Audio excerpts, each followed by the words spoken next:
Hi student, कैसे हैं आप। My name is Vidyasagar Srivastava.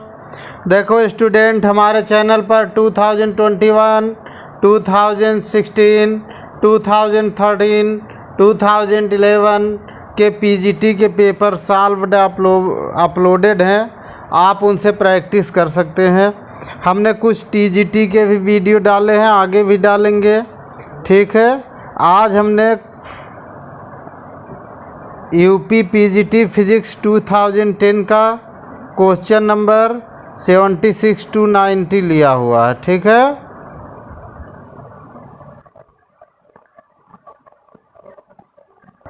The molar specific heat at constant pressure of an ideal gas is 7/2 R। तो देखो student, इसमें Cp हमारा दिया है, Cp इज इक्वल टू दिया है 7/2 R। ठीक है। और Cp/Cv इसमें पूछ रहा ratio of heat at constant pressure to at constant volume. ठीक है। तो यहाँ से हम Cv निकालते हैं स्टूडेंट। तो Cv का फार्मूला हमारे होता है मेयर्स फार्मूला से Cp माइनस R होता है। ये हुआ 7/2 R, ठीक, माइनस का R। एलसीएम करने पर आ गया, देखो ये आ गया 5/2 R आ गया। ठीक, इसमें से इसको माइनस कर लो, 5/2 R आ गया। ठीक है। अब हमारा रेशियो निकाल लो, Cp/Cv इज इक्वल टू ऊपर हो गया 7/2 R, ठीक, नीचे हो गया 5/2 R। R से R कट गया, 2 से 2 कट गया, 7/5 आ गया, इज इक्वल टू हो गया 7/5। यानी हमारा जो ऑप्शन हुआ 4 ऑप्शन इसमें आ रहा है। ओके स्टूडेंट, तो ये हमारा 4 ऑप्शन करेक्ट हुआ। ठीक है। Dimensional formula of latent heat is, तो लैटेंट हीट का डायमेंशनल फार्मूला पूछ रहा है। तो लैटेंट हीट को हम लोग L से लिखते हैं। ये इसका फार्मूला होता है heat upon mass, Q/M। Formula होता है Q is equal to ml। ठीक है। अब Q की जो डायमेंशन होती है वो तो एनर्जी की लगेगी, ml² T⁻⁻2 upon small m मास है, मास के लिए m लगेगी, तो ये हो जाएगा m⁻0 L² T⁻⁻2 हो जाएगा। यानी थर्ड ऑप्शन हमारा करेक्ट होगा। ठीक है।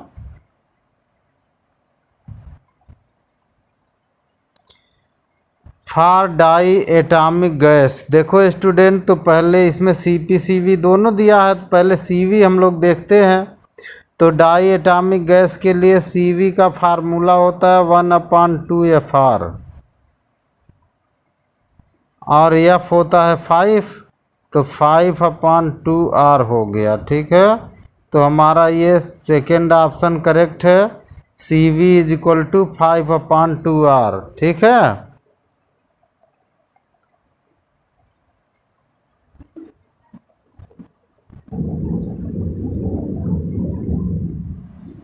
Half mole of helium gas at STP in a vessel, the required heat energy to double the pressure of the gas keeping the volume constant is.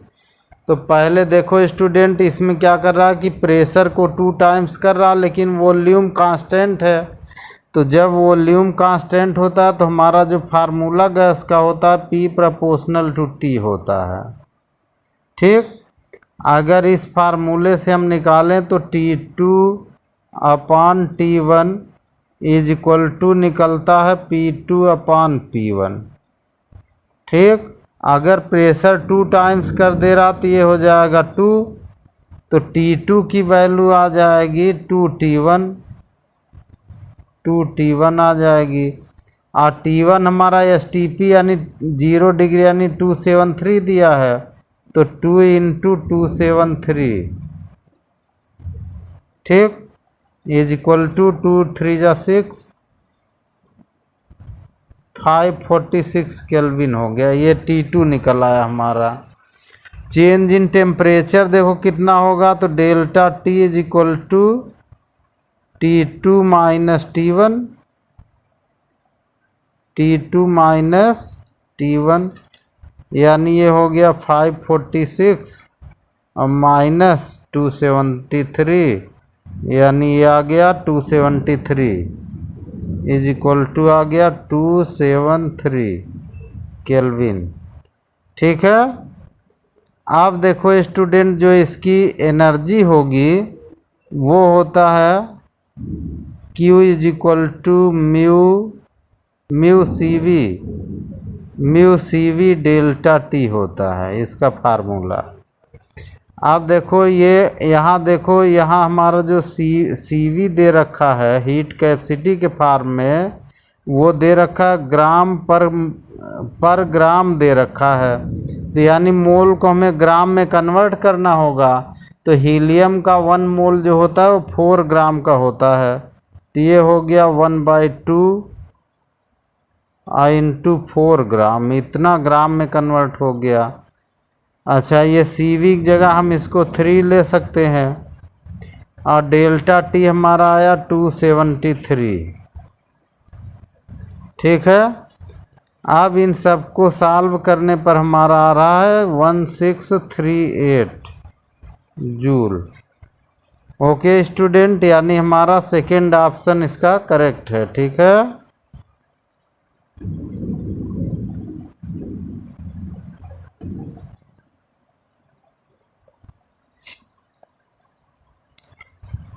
For adiabatic expression of an ideal gas, the value of delta P will be, Poisson law का formula होता है adiabatic process के लिए PV⁴ gamma is equal to constant K। अगर हम इसका differentiate करें तो पहले हम लगाएंगे P, फिर डिफ्रेंशिएशन ऑफ सेकेंड, तो जो पावर होती मल्टीप्लाई में आ गई गामा, पावर 1 यूनिट डिक्रीज हो गई V⁴ गामा -1। ठीक, इसके अलावा आ गया dV, अब प्लस दूसरा हो गया V⁴ गामा और हो गया P dP, P का हो गया dP, कांस्टेंट का डिफ्रेंशिएशन हो गया 0। हमने इसमें जो लॉ अप्लाई किया है वो first into differentiation of second function plus second into differentiation of first function. ठीक है। अब यहाँ से ध्यान से देखो स्टूडेंट, हमारे पास आया V, ठीक है, V⁴ gamma dP is equal to आ गया माइनस का P gamma V⁴ gamma -1 dV आ गया। ठीक है। अब हम P को इधर कर दें तो dP/P आ जाएगा, dP/P इज इक्वल टू, ठीक है। अब यहाँ देखो ये माइनस का गामा आया और dV/V आया। यहाँ देखो V की पावर गामा जब इधर लाएंगे स्टूडेंट तो नीचे आ जाएगा और ऊपर से गामा वाला प्लस करेंगे तो रिजल्ट हमारा माइनस का गामा dV/V आएगा। ठीक है। यानी हमारा थर्ड ऑप्शन करेक्ट है इसमें। ठीक है, थर्ड 3। इसमें देखो स्टूडेंट, जो हमारा V की पावर गामा -1 बचा था उसके नीचे हम V लाए थे, V की पावर गामा, तो पावर इसको ऐसे आप सॉल्व कर देंगे तो ये 1/V आएगा। पावर नीचे करेंगे, गामा से गामा कैंसिल हो जाएगा, नीचे V की पावर 1 बचेगी तो 1/V आएगा इसकी वैल्यू। इसका वहाँ ध्यान रखिएगा। ठीक है। The maximum range of a gun of horizontal terrain is 16 kilometre. If G is equal to 10 meter per second square, then muzzle velocity of the shell must be, तो देखो स्टूडेंट, मैक्सिमम रेंज का formula होता है R max, इसको लिखते हैं is equal to U square upon G होता है। ठीक है, इससे U square is equal to R max G होगा। यू की वैल्यू आ जाएगी अंडर रूट का आर मैक्स इंटू जी आ जाएगा। ठीक, यानी u की वैल्यू हो जाएगी अंडर रूट में हमारा, देखिए इधर लिखा 16 किलोमीटर, 16 किलोमीटर 123 इंटू 10 हो गया। इसका रूट निकालेंगे 400 मीटर पर सेकेंड। ठीक है, यानी हमारा 4 ऑप्शन करेक्ट है। ठीक है, ये 4 ऑप्शन हमारा सही होगा। ओके,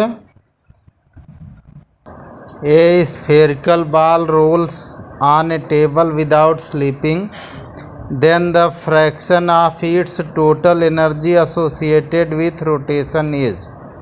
देखो स्टूडेंट, के रोटेशन यानी के आर इसको हम लोग लिखते हैं, और इसका फार्मूला होता है half I omega square, half I omega square is equal to half I होता है हमारा 2/5 एम आर स्क्वायर, स्फीयर की moment of inertia 2/5 M R square, और ओमेगा होता है v/r, तो v/r टू दी स्क्वायर। ठीक है, इसको अगर हम सॉल्व करें तो ये हमारा आ रहा है 2 से 2 कैंसिल हो गया, आर स्क्वायर से आर स्क्वायर कैंसिल हो गया, हमारा आ रहा 1/5 mv स्क्वायर। ठीक है, अब हम के टोटल अगर निकालें टोटल एनर्जी के लिए, तो ये होता है हाफ mv स्क्वायर और प्लस रोटेशनल का हाफ आई ओमेगा स्क्वायर। अब यहाँ देखो स्टूडेंट, हाफ mv स्क्वायर तो वैसे ही रहने दो, हाफ mv स्क्वायर, अब plus half I omega square की वैल्यू 1/5 ये हमारी दी हुई है, तो ये हो गया 1/5 mv स्क्वायर। दोनों को ऐड कर दो स्टूडेंट, 5 से एलसीएम ले लो, 5 और +2 7/10 mv स्क्वायर, 7/10 mv स्क्वायर हो गया। अब इन दोनों का रेशियो निकालना है, डिवाइड कर लो स्टूडेंट, तो के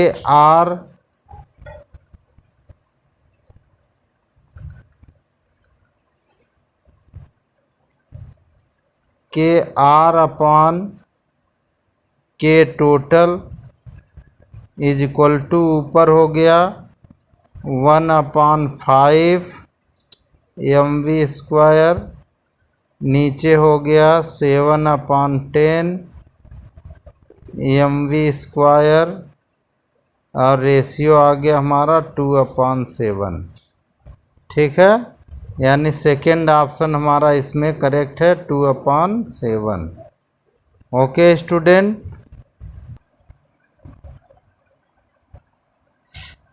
the phase difference between 2 points separated by 0.8 Newton in a wave of frequency 120 Hz is 0.5 pi.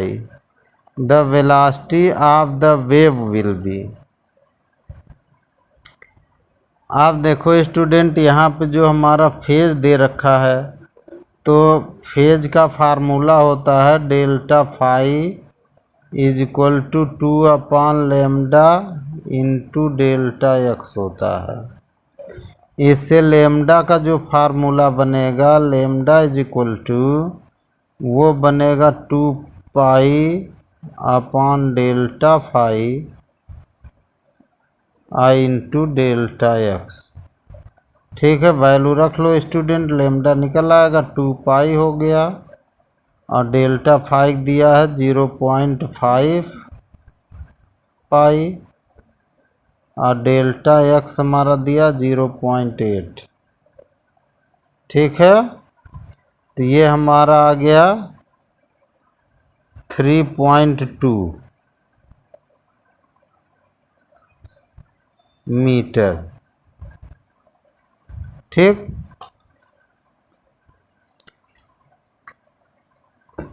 आप देखो स्टूडेंट, स्पीड का फार्मूला होता है v = n लेमडा। n हमारा दे रखा है 120, ये दे रखा है, और लेमडा हमारा आया 3.2। ठीक,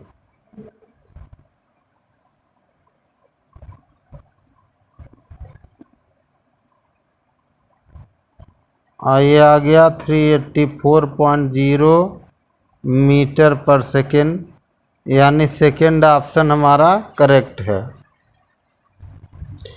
ए body is projected vertically upward with velocity 98 metre पर second if acceleration due to gravity be 9.8 metre पर second, then its speed reduce 49 metre पर सेकेंड आफ्टर 5 सेकेंड। तो formula v = u minus GT। इससे u हमारा दे रखा है 98 और minus g हमारा हो गया 9.8। ठीक, और इंटू टाइम यहाँ 5 दे रखा है, 5 रख लेते हैं। ये आ गया हमारा 98 और माइनस 49 = 49 मीटर पर सेकेंड। ठीक, इसका मतलब कि 4 ऑप्शन इसमें करेक्ट हो रहा है। A drift velocity of free electron in a conductor is Vd when the current I flow in it. If both radius of the conductor and current are double, drift velocity will be। तो देखो student, current का formula होता है I = NEAVD। ठीक, I = NEAVD, और इससे हमारा जो है VD का फार्मूला बनेगा VD = I/NEA। अब अगर देखो स्टूडेंट, ध्यान से देखो, करंट को 2 गुना कर दिया तो हमारा VD डैश मान लो हो जाएगा बाद में, ये हो जाएगा 2I। ठीक, NE, और एरिया हमारा क्या हो जाएगा, एरिया क्या होता है, एरिया होता है πr²। अब रेडियस को डबल करेगा तो A डैश हमारा कितना हो जाएगा, A डैश पाई और 2r का स्क्वायर हो जाएगा ना, 2r का स्क्वायर हो जाएगा। तो जब 2r का स्क्वायर होगा तो यहाँ 4a आ जाएगा एरिया। ठीक, यानी अगर हम इसको देखें स्टूडेंट तो ये आ जाएगा VD/2। आप इसको खुद देखिए और खुद सॉल्व करिए, VD/2 आ जाएगा इसमें, यानी थर्ड ऑप्शन करेक्ट होगा हमारा। ठीक है,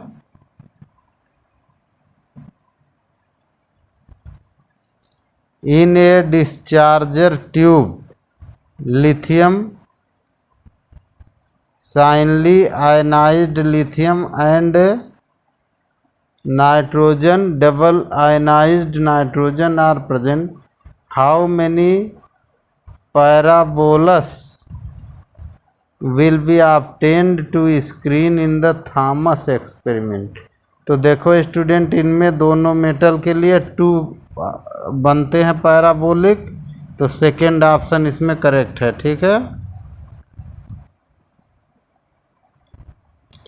A spherical black body whose radius is 12 centimeter radiated 450 watt power to 500 Kelvin temperature. If radius is reduced to half and temperature is double, then radiate power in the watt will be। आप ध्यान से देखो student, अगर हम Stephen's formula देखें तो E is equal to sigma A T की power 4 होता है। ठीक है, ध्यान से देखिएगा, E is equal to sigma A T की पावर 4। यहाँ पे देखो स्टूडेंट दे रहा है कि रेडियस को रिड्यूस कर दिया, रिड्यूस करने का मतलब आधा कर दिया, तो ई डैश के लिए हमारा हो गया सिग्मा, आधा कर दिया तो एरिया 1/4 हो जाएगा।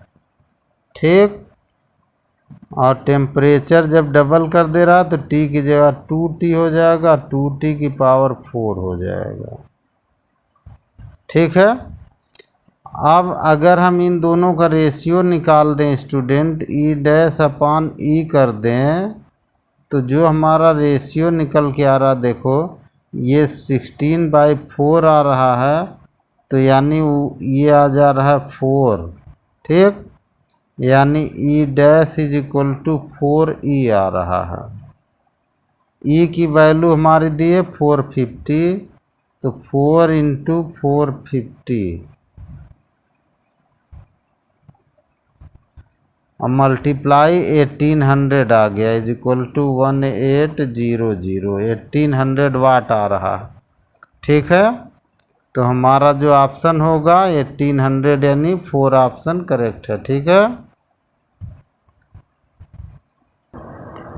Relation between the efficiency E of Carnot engine and coefficient of performance K of the Carnot refrigerator is.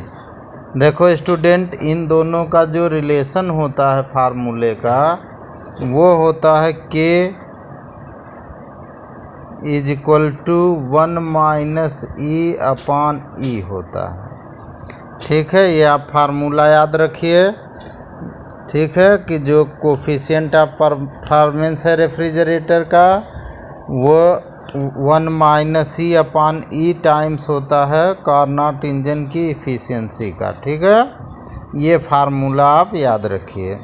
Cross multiply कर दीजिए, K E is equal to 1 - E उधर प्लस कर दीजिए, तो K E plus E is equal to 1 हो गया। ई common ले लीजिए, तो के प्लस 1 हो गया, आई इज इक्वल टू 1 हो गया। यहाँ से ई की वैल्यू आ गई 1/1 + के, और ये सेकेंड ऑप्शन हमारा करेक्ट है। ठीक है, यानी हमारा सेकेंड ऑप्शन इसमें सही है। ठीक है, the radius of the first zone in A zone plate of focal length 20 centimetre for light of wave length 5000 angstrom will be. तो देखो स्टूडेंट, ध्यान से देखो, जो वेव लेंथ हमारा लैम्डा दिया है, इसको हम लिख सकते हैं 5 × 10⁻⁻5 सेंटीमीटर। जोन प्लेट के लिए जो रेडियस का फार्मूला होता है RN इज इक्वल टू √ का NF lambda, NF lambda. First plate के लिए पूछा है तो R1 हो जाएगा, √ N की वैल्यू 1 हो जाएगी, F दे रहा है 20 और लेम्डा दे दिया हमारा 5 × 10⁻⁻5। ठीक है, और इसकी वैल्यू आ गई हमारी सॉल्व करने पर स्टूडेंट 0.0316, 0.0316 इतना सेंटीमीटर, यानी फर्स्ट ऑप्शन करेक्ट है। ठीक है, आप खुद कैलकुलेट करिए, अब कैलकुलेशन हमें अब बताने की ज़रूरत नहीं है, आप अपने से तैयार होइए उसके लिए। ठीक है,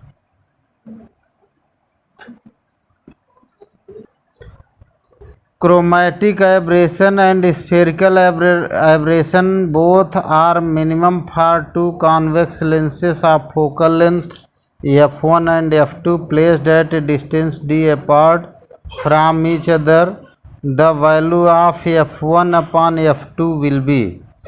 तो देखो स्टूडेंट, जो हमारा क्रोमैटिक एब्रेशन का फार्मूला होता है, ठीक है, क्रोमैटिक एब्रेशन के लिए जो डिस्टेंस होती है वो F1 प्लस F2/2 होती है।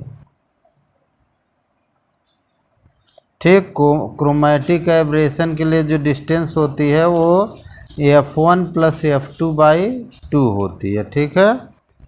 अच्छा, अब देखो इससे जो और हमारा एक फार्मूला बना जो दे रहा है स्फेरिकल एब्रेशन के लिए D का फार्मूला होता है F1 माइनस F2। ठीक है, दोनों को इक्वल कर दो स्टूडेंट। तो इक्वल कर दोगे तो क्या आ जाएगा हमारा F1 और plus F2 upon 2 is equal to F1 minus F2। Cross multiply कर लो स्टूडेंट, तो F1 plus F2 is equal to 2F1 minus 2F2, 2F1 minus 2F2। 2F2 को इधर कर दो और F1 को इधर कर दो तो आ गया 3F2। इधर हो गया 3F2 is equal to F1। ठीक, यानी F1 ratio F2 is equal to 3:1 आ गया। ठीक है, यानी 3:1 इसमें फोकल लेंथ होनी चाहिए। सेकेंड ऑप्शन हमारा करेक्ट है। ठीक है। ए charge Q is distributed uniformly over a ring of radius A, electric field intensity and A point on the axis of ring at A distance x from the centre will be.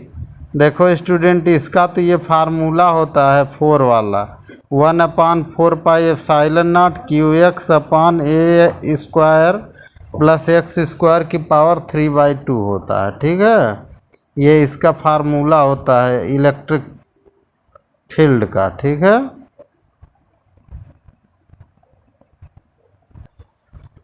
For a triode valve mu and RP are 50 and 5 into 10 to the power 3 ohm respectively.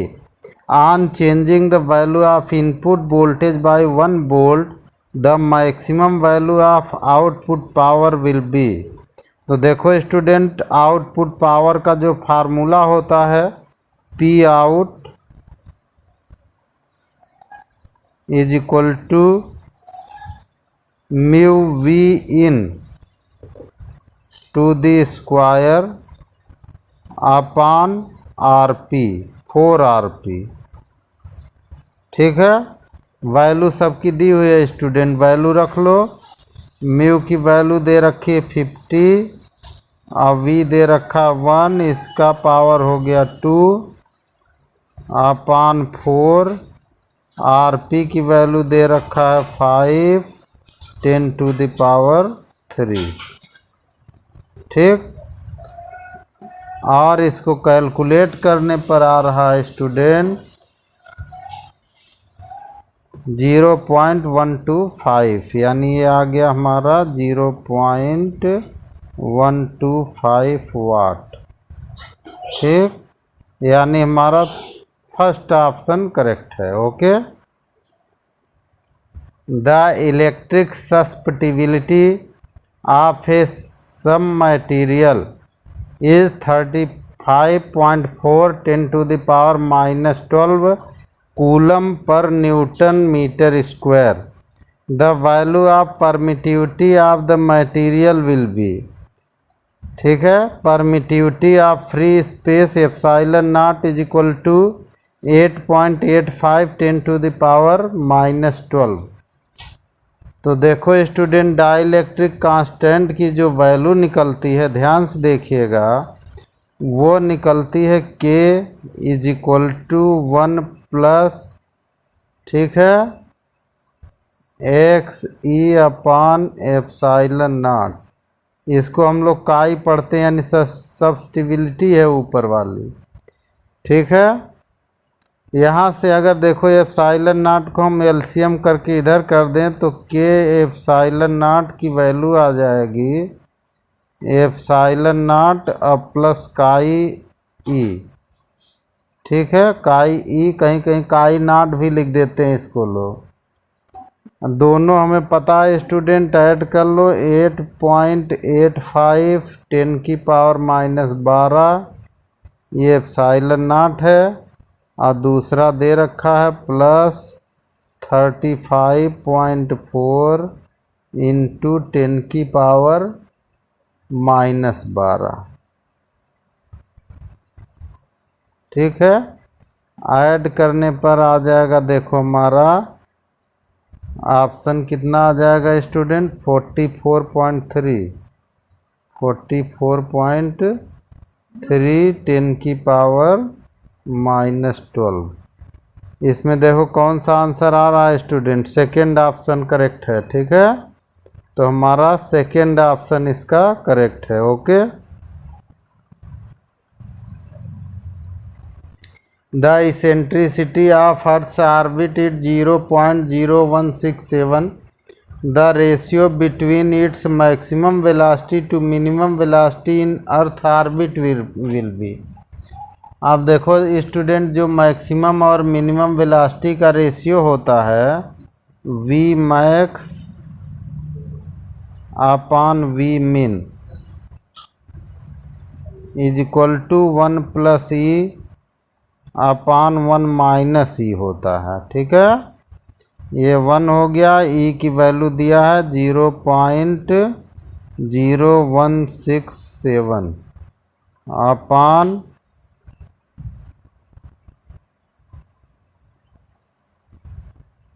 1 - 0.0167।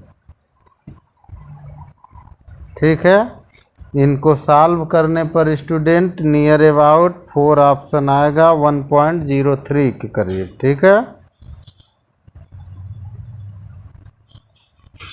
If the addition of 2 unit vector is unit vector, then the magnitude of the difference between the same vector will be. देखो student, unit vector का magnitude 1 होता है, ये तो आप जानते ही हैं। अगर हमारा कोई वेक्टर ए है, यूनिट वेक्टर है, और वेक्टर बी है, ये भी कोई यूनिट वेक्टर है, और इसका रिजल्टेंट आर है, ये भी कोई यूनिट वेक्टर है, तो हमारे जो आर का मैग्नीट्यूड आता है, R is equal to √a² plus b² plus 2a.b आता है। ठीक, अब इसमें सब का मैग्नीट्यूड 1 है, तो स्क्वायर इधर कर दो, तो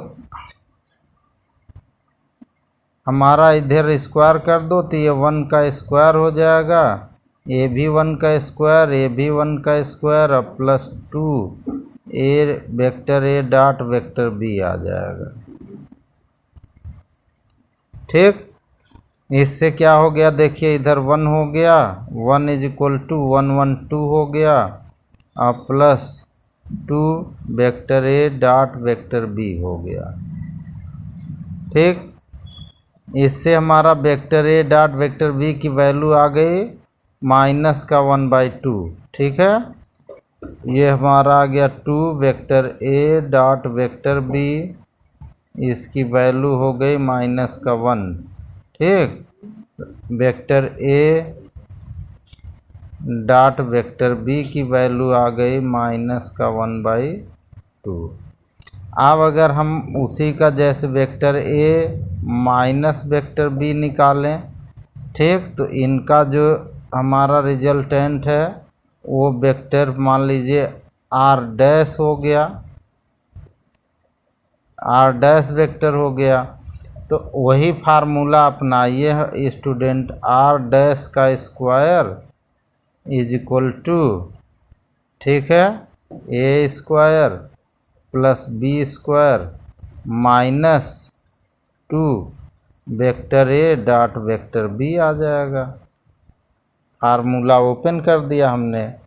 अब आर स्क्वायर हमें निकालना है, तो ये हमारा हो गया 1 का स्क्वायर 1, ए भी बी भी 1 है, 1 का स्क्वायर 1, अब माइनस ये हो गया 2 और ए डॉट बी की वैल्यू माइनस का 1/2 आ गई, तो ये माइनस माइनस प्लस हो जाएगा, यानी आर डैश हमारा आ जाएगा आर डैश स्क्वायर, ये आ जाएगा ये 1 + 1, ये 2 से 2 कैंसिल हो गया, ये भी +1, तो ये 3 आ गया।